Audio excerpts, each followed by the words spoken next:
जी नमस्कार, स्वागत है आप सभी का आपके अपने इस चैनल पर। आज हम आपको बीपीएससी तैयारी 3 के एसएसटी का जो है हिस्ट्री सब्जेक्ट के क्वेश्चन को लेकर आए हैं। ये कहाँ से पढ़ेंगे आप लोग, प्रीवियस ईयर का क्वेश्चन है और कहाँ से पढ़ेंगे, किस बुक से, ये आया हुआ प्रश्न है। तो चलिए शुरू करते हैं।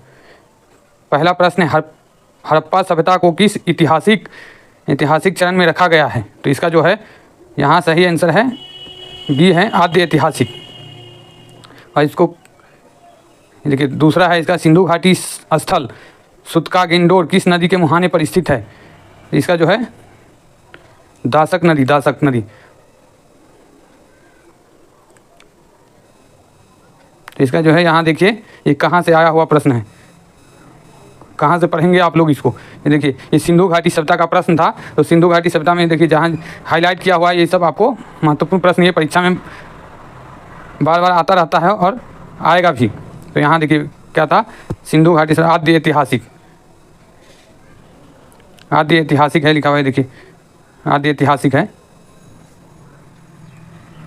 कभी कभी इस सभ्यता को, सिंधु घाटी सभ्यता को कांस्य युगीन सभ्यता भी कहा जाता है। कांस्य युगीन, ब्रॉन्ज एज का सभ्यता कहा जाता है। ये देखिए, ये भी आया हुआ था सुत्का-गिंडोर। यहाँ देखिए बीपीएससी तैयारी 3 में पूछा गया, सुत्का-गिंडोर बलूचिस्तान में है और किस नदी के किनारे स्थल? तो पश्चिमी पूरा स्थल दासक नदी के किनारे। देखिए दासक नदी के किनारे ये था। कौन था? सुत्का-गिंडोर था, बलूचिस्तान में था। इसी तरह आप ये जो है इसका पूर्वी स्थल किस नदी के किनारे थे? हिंडन। ये सब पढ़ लीजिए, जो हाईलाइट किया हुआ है ये सब पढ़ लीजिएगा आप। चलिए आगे बढ़ते हैं। और इसको और कहाँ से पढ़िएगा? तो इसका जो है, इसको और यहाँ से पढ़िएगा। ये तो लुसेंट की बुक हो गया, आपको लुसेंट की किताब से बताया गया है। और बाकी ये दूसरा जो है, ये एनसीईआरटी सार संग्रह, महेश कुमार बर्नवाल जी का किताब है, वहाँ भी है। इसमें भी लिखा हुआ है ये देखिए सुत्का-गिंडोर, इसका पूर्वी, पश्चिमी और उत्तर और दक्षिणी जो है सीमा है वो लिखा हुआ है। और इसका किस नदी के किनारे हैं ये सब स्थल, ये देखिए यहाँ इसमें लिखा हुआ है किस नदी के किनारे हैं। तो ये देखिए, पहले हड़प्पा कहाँ है? पाकिस्तान में है। अभी कौन से है? मोंटगोमरी जिला में है। राय बहादुर दयाराम साहनी इसके जो है खोज करता है। और कब की ये खोज? तो 1921 ईस्वी में। किस नदी के किनारे है? तो रावी नदी के किनारे में है। ये आपको एनसीईआरटी सार संग्रह, महेश कुमार बर्नवाल जी का बुक है, उसमें है, ऐसे लिखा हुआ है, ये बना हुआ है। तो यहाँ से आप पढ़ लीजिएगा। बाकी ये देखिए जो हाईलाइट किया हुआ क्वेश्चन, मतलब वो है कंटेंट, वो सब आता रहता है परीक्षा में बार बार। और आपको ये देखिए सुत्का-गिंडोर कहाँ है? तो ये दासक नदी के किनारे, ये दासक नदी रहा, यहाँ है। देखिए ये है ना यहाँ पे लिखा हुआ। तो इसको इस प्रकार से पढ़िएगा जो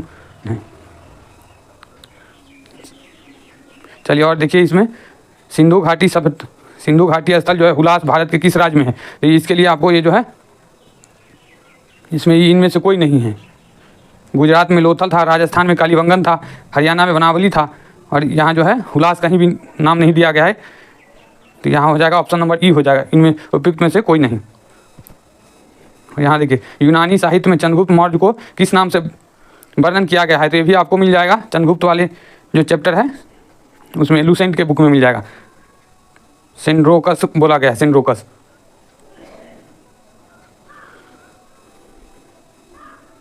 ये सब पढ़ लीजिएगा आप। ये देखिए जहाँ हाईलाइट किया हुआ है वो सब एकदम पढ़िएगा। ये सब VVI है, कंटेंट है। ये देखिए, अशोक को बुद्ध धर्म में दीक्षित करने का श्रेय किसे है? तो यहाँ जो हो जाएगा इसका उपगुप्त को हो जाएगा, उपगुप्त। और मौर्य काल में किसने नागार्जुनी पहाड़ी पर कुछ गुहा विहार का निर्माण करवाया? मौर्य काल में किसने नागार्जुन पहाड़ी पर कुछ गुहा विहार का निर्माण कराया? किसने कराया? तो ये हो जाएगा दशरथ। ये अशोक का पुत्र था, पोता था, दशरथ, इसने करवाया था। चलिए ये देखिए, इसका जो है पहला क्वेश्चन था, इसमें देखिए अशोक को बुद्ध धर्म में दीक्षित करने का श्रेय किसे? उपगुप्त को है। तो यहाँ देखिए ये लुसेंट के बुक में दिया गया है, तैयारी 3 में पूछा गया है। तो ये देखिए यहाँ उपगुप्त ये लिखा हुआ है। उपगुप्त नामक बौद्ध भिक्षु ने अशोक को बौद्ध धर्म की दीक्षा दी। और ये एक दूसरा ये भी है, उसी लुसेंट बुक में है। दूसरा ये अशोक के पौत्र, देखिए अशोक के पौत्र दशरथ ने आजीविकों को नागार्जुन गुफा प्रदान की थी। ये देखिए यहाँ लिखा हुआ है। जो हाईलाइट किया हुआ है हमेशा बार बार आता रहता है परीक्षा में। ऐसे स्मार्ट स्टडी करके कौन पूछेगा, कौन सा कंटेंट परीक्षा में पूछेगा, कौन सा आएगा, इस हिसाब से इसको हाईलाइट किया हुआ है। हम ऐसे पढ़ते थे, यानी कि पूरे मतलब बुक को नहीं पढ़ना। पूरे बुक में तो बहुत सारा लिखा रहता है, लेकिन सबको नहीं पढ़ना है। जहाँ जहाँ जो हाईलाइट किया हुआ है, जहाँ जहाँ वो आपको सही का निशान चिन्ह लगा हुआ है, वो सब पढ़ना रहता है बस। ये सब मैन है, हम इसको गेस किए थे कि ऐसे पढ़ना है। हाँ, ये देखिए अगला क्वेश्चन है, हर्ष एवं पुलकेशिन द्वितीय के मध्य संघर्ष का वर्णन करने वाला एहोल अभिलेख के लेखक कौन है? तो इसका जो हो जाएगा, पहला का रवि कीर्ति हो जाएगा। और आगे बढ़िए, हर्षवर्धन का सेनापति कौन था? हर्षवर्धन का सेनापति कौन था जिसने उसे सिंहासनरोहण हेतु उसे उत्साहित किया था? तो ये जो हो जाएगा हर्षवर्धन का सेनापति सिंहनाद हो जाएगा, सिंहनाद। ये भी दिखा देते हैं आपको। ये देखिए पहला जो क्वेश्चन है ऐसा, हर्ष एवं पुलकेशिन द्वितीय के मध्य जो संघर्ष हुआ था, इसमें जो है इस संघर्ष का वर्णन किया हुआ है किसमें? तो एहोल अभिलेख में किया हुआ है। तो इसके लेखक कौन है? तो रवि कीर्ति है। और इस जो हर्ष एवं पुलकेशिन द्वितीय के मध्य जो संघर्ष हुआ वो कहाँ हुआ? तो नर्मदा नदी के तट पर हुआ। इसमें विजय कौन हुआ? तो पुलकेशिन द्वितीय विजय हुआ। ये भी आपको किसी एग्जाम में या इसी एग्जाम में अलग बार पूछेगा, आपको पूछ सकता है। तो आप ये भी याद रखिएगा, हर्ष का जो है किसके साथ युद्ध हुआ? पुलकेशिन द्वितीय के साथ युद्ध हुआ। कहाँ हुआ? तो नर्मदा नदी के तट पर हुआ। जिसमें विजय कौन हुआ? तो पुलकेशिन द्वितीय विजय हुआ। तो ये भी पूछेगा। चलिए तो इसको देखिए, यहाँ लिखा हुआ है परमेश्वर। ये जो है आपको SCERT बिहार सरकार की जो 6 क्लास का बुक है इतिहास का, उसमें से लिया गया है। देखिए उसमें से भी पूछता। तो आपको SCERT NCERT भी आपको पढ़ना पड़ेगा। 6 से 10 कम से कम पढ़ लीजिएगा। पहले तो NCERT मस्ट है, अवश्य पढ़िए। उसके बाद आपको समय मिले तो SCERT भी पढ़िए। और उसके बाद आपका लुसेंट का बुक पढ़िए और NCERT सार संग्रह पढ़िए। इससे आपका इतिहास का पूरा 40 नंबर में 40 नंबर और 8 नंबर आपको GS जनरल स्टडीज में इतिहास का आता है, राष्ट्रीय आंदोलन आधुनिक भारत वाला, वो भी आपको कवर हो जाएगा। ये देखिए यहाँ लिखा हुआ है पुलकेशिन द्वितीय के अभिलेख में जो है कवि कौन सा है? रवि कीर्ति कवि है। एहोल अभिलेख, हर्ष पर विजय प्राप्त किया, ये सब लिखा हुआ है। देखिए 6 क्लास का जो है इतिहास का बुक है, SCERT का, बिहार सरकार का बुक है। और आगे देखिए एक ये क्वेश्चन था, हर्षवर्धन का सेनापति सिंहनाद। तो यहाँ भी देखिए लुसेंट के बुक में है, ये भी पूछ सकता है आपको। पहले ये देख लीजिए, सिंहनाद यहाँ लिखा है। सिंहनाद कौन था? तो सेनापति था, सेनापति सिंहनाद था। यहाँ देख लीजिए सेनापति सिंहनाद किसका था? तो हर्षवर्धन का सेनापति ये भी लुसेंट के बुक में है, हर्षवर्धन वाले चैप्टर में है। और ये भंडी जो है, भंडी ये पिछली बार पूछा गया था। भंडी वाला जो है प्रधान सचिव है, पिछली बार पूछा गया था, TRE 2 में पूछा। ये भंडी वाला जो है। और आगे ये भी पूछ सकता है हर्षवर्धन का जो है बाणभट्ट कौन था? तो हर्ष के दरबारी कभी कौन थे? बाणभट्ट थे। ये भी आए हैं। और ये अवंती भी पूछा गया था, प्रधानमंत्री था किसका? तो हर्षवर्धन का। और हर्षवर्धन जो है प्रियदर्शिका, रत्नावली, नागानंद नामक 3 जो है संस्कृत नाटक ग्रंथों की रचना किसने की? तो हर्षवर्धन ने किया था। ये भी याद रखिएगा। किस लघु शिलालेख में अशोक ने त्रिरत्न बुद्ध, धम्म और संघ में अपना विश्वास प्रकट किया? तो इसका जो हो जाएगा भाब्रू अभिलेख में। ये भी जो है आपको दिखा देते कहाँ से आपको मिलेगा। ये देखिए भाब्रू अभिलेख से अशोक का बौद्ध धर्मावलंबी होना और धम्म तथा संघ में विश्वास करने के संबंध में जानकारी मिलती है। ये भी आपको 6 क्लास है,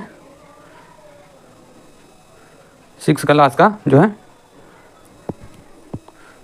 6 क्लास SCERT का इतिहास की बुक में दिया गया है। ये वहाँ से बॉक्स बना हुआ जो सब रहेगा वो सब आप जरूर पढ़िएगा, वो सब भी पूछा जाता है। ये देखिए किस लघु शिलालेख में अशोक ने त्रिरत्न बुद्ध, धम्म और संघ में अपना विश्वास प्रकट किया? तो भाब्रू अभिलेख में यहाँ लिखा हुआ है। देखिए बॉक्स बना करके भाब्रू अभिलेख से अशोक का बौद्ध धर्मावलंबी, धम्म तथा संघ में विश्वास करने के संबंध में जानकारी मिलती है। चलिए आगे बढ़ते हैं। ये देखिए ह्वेनत्संग के अनुसार हर्ष ने बिहार के किस स्थान पर एक पीतल का विहार बनवाया? तो ये जो है इसका हो जाएगा नालंदा हो जाएगा। और ये कितने महीनों तक ह्वेनत्संग नालंदा में ठहरा? तो ये जो है उपयुक्त में से कोई नहीं, इसका हो जाएगा उपयुक्त में से कोई नहीं।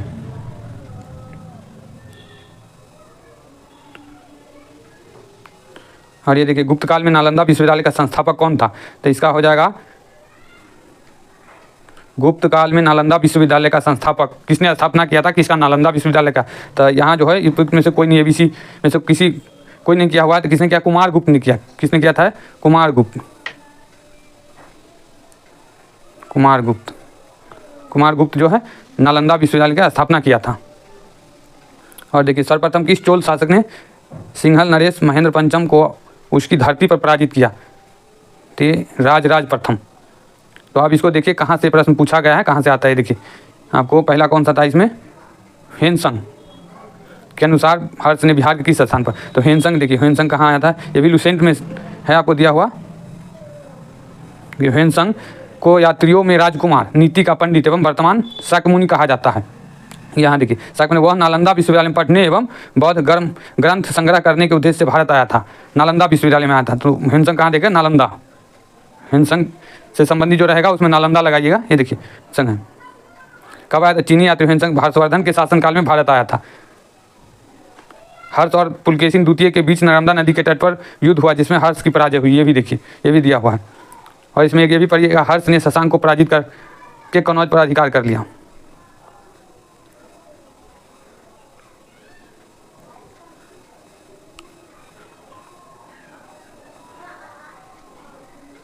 और ये देखिए चंद्रगुप्त द्वितीय का उत्तराधिकारी कुमार गुप्त या गोविंद गुप्त हुआ, कुमार गुप्त। चंद्रगुप्त द्वितीय का उत्तराधिकारी जो हुआ कुमार गुप्त हुआ, ये देखिए यहाँ। और यही कुमार गुप्त जो है नालंदा विश्वविद्यालय की जो है स्थापना किया, कुमार गुप्त। ये देखिए नालंदा विश्वविद्यालय की स्थापना किसने किया, कुमार गुप्त ने किया। और एक इसमें जो VVI प्रश्न है बहुत ही इंपॉर्टेंट है, कुमार गुप्त का उत्तराधिकारी स्कंद गुप्त हुआ। ये हुआ स्कंद गुप्त ने गिरनार पर्वत पर स्थित सुदर्शन झील गिरनार पर्वत कहाँ है, तो गुजरात में है, तो उसका पुनरुद्धार करवाया, मतलब उसका पुनरुद्धार करवाया, मरम्मत करवाया।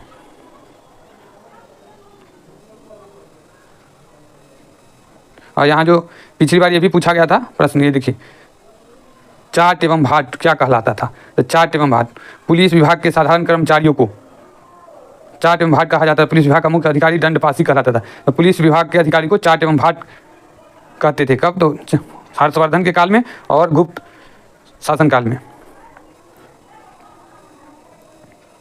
और एक ये याद रखिएगा, देखिए जहाँ जो VVI प्रश्न है, जहाँ जो हाईलाइट किया हुआ है, मैन नोट्स हमारा बना हुआ है, वो हम आपको बताते हैं। ये देखिए पाल वंश का संस्थापक कौन था, तो गोपाल था। इसको क्यों पढ़ना है, तो देखिए बिहार से जो है संबंधित है ये। गोपाल उदंतपुरी विश्वविद्यालय की स्थापना की थी, किसने किया था, तो गोपाल। किसका, तो उदंतपुरी विश्वविद्यालय का स्थापना, जैसे नालंदा विश्वविद्यालय की स्थापना किया था किसने, तो कुमार गुप्त ने नालंदा विश्वविद्यालय का, उसी प्रकार उदंतपुरी विश्वविद्यालय का स्थापना कौन किया, तो गोपाल किया। अब ये देखिए उससे आगे पाल वंश का सबसे महान शासक धर्मपाल हुआ, जिसने विक्रमशिला विश्वविद्यालय की स्थापना की। विक्रमशिला विश्वविद्यालय जो भागलपुर में, विक्रमशिला विश्वविद्यालय, इसका जो है स्थापना किसने किया, तो धर्मपाल ने किया।